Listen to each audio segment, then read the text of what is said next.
Barter damai akhirnya tercapai. Indonesia dan Amerika Serikat resmi menaikkan kesepakatan dagang yang digadang-gadang sebagai win-win solution di tengah ancaman tarif tinggi ala Donald Trump.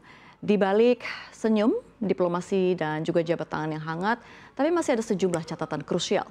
Dari ekspor tekstil, produk digital, sampai transfer data pribadi yang masih banyak ruang negosiasi yang belum selesai. Presiden Prabowo menyebut ini sebagai kemenangan diplomasi Indonesia.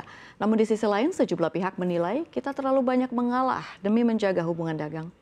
Lantas apa sebenarnya isi kesepakatan ini dan bagaimana posisi tawar Indonesia dibanding tuntutan awal Amerika Serikat?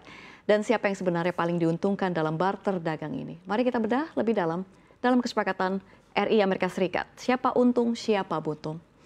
Kesepakatan baru ini mencakup serangkaian konsesi dari kedua pihak. Indonesia memilih jalur kooperatif untuk menjaga stabilitas hubungan dagang, mulai dari penghapusan lisensi impor produk pangan dan juga pertanian, relaksasi kewajiban TKDN untuk barang asal Amerika Serikat, hingga pengakuan langsung terhadap sertifikasi FDA untuk produk farmasi dan juga alat kesehatan.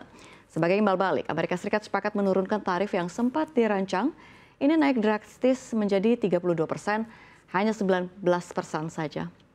Ini kalau kita lihat ya, perbandingan kebijakan perdagangan RI Amerika Serikat dari kita lihat sebelum dari April 2025 dan juga Juli 2025. Jadi kalau misalnya kita lihat, produk kosmetik asal Amerika Serikat kini bebas verifikasi pre-shipment.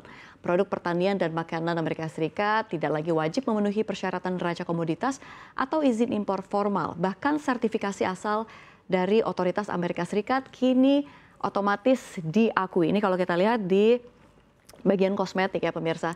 Nah, Indonesia juga sepakat menghapus tarif pada barang yang tak terwujud seperti transmisi elektronik atau intangible goods dan mendukung moratorium permanen atas bea masuk digital di forum WTO. Ini kalau kita lihat di agrikultur dan pertanian. Namun ini juga termasuk relaksasi TKDN untuk produk jaringan dan juga telekomunikasi yang sebelumnya ini membatasi ruang gerak perusahaan teknologi asal Amerika Serikat.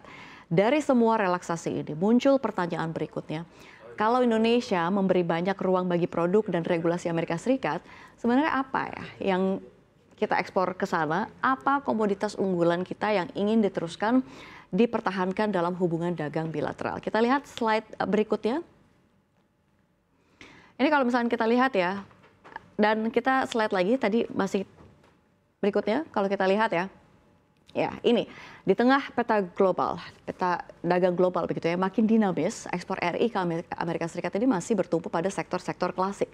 Tekstil dan pakaian jadi tetap jadi primadona, disusul alas kaki, produk karet, peralatan listrik, serta furniture rumah tangga. Ini kalau kita lihat barang andalan RI ke Amerika Serikat. Ini kalau kita lihat ada mesin dan peralatan listrik ini sebesar 964 juta dolar Amerika Serikat begitu ya. Ini kalau misalkan kita lihat ini paling tinggi. Lalu ada sepatu olahraga dengan bahan kulit, ban luar kendaraan baru, sepatu olahraga berbasis sintetis dan juga tekstil, perangkat modem dan kabel komunikasi. Lalu kita lihat ada juga dari yang makanan begitu ya, dan juga rajutan, udang yang memang nilainya begitu ya masih di bawah atau masih lebih dari mesin dan peralatan listrik yang nilainya lebih tinggi begitu.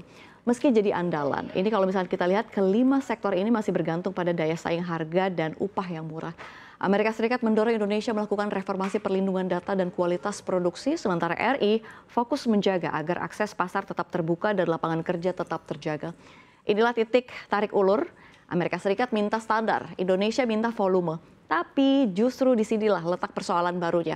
Karena nggak semua yang diperjualbelikan bersifat fisik. Ada juga kesepakatan sensitif yang menyangkut aset tak kasat mata, yakni data pribadi warga Indonesia yang bisa diakses lintas negara.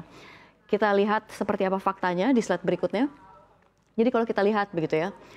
Salah satu poin sensitif dalam kesepakatan dagang ini adalah soal cross-border data flow atau transfer data pribadi ke luar negeri. Presiden Prabowo Subianto menyebut negosiasi masih berlangsung dan belum ada final keputusan.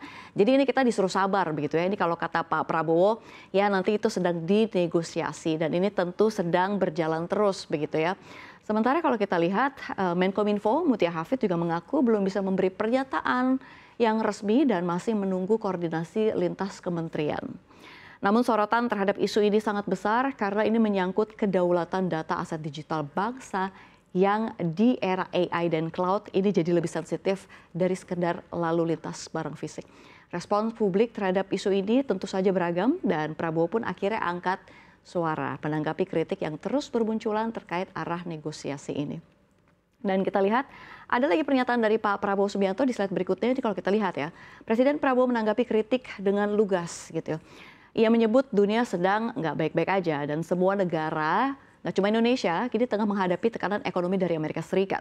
Menurutnya posisi Indonesia harus tetap non-blok secara ekonomi dan negosiasi tarif ini adalah bagian dari upaya perlindungan terhadap sektor real.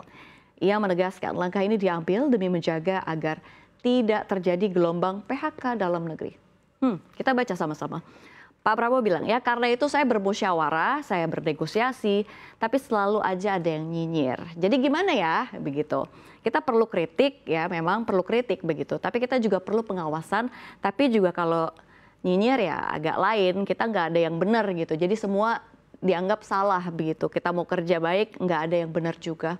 Tapi apakah respons ini cukup untuk menjawab kekhawatiran publik? Kita tutup dengan melihat apa yang jadi pekerjaan rumah Indonesia ke depannya ya, agar kesepakatan dagang ini benar-benar jadi titik tolak, bukan jebakan baru di masa depan.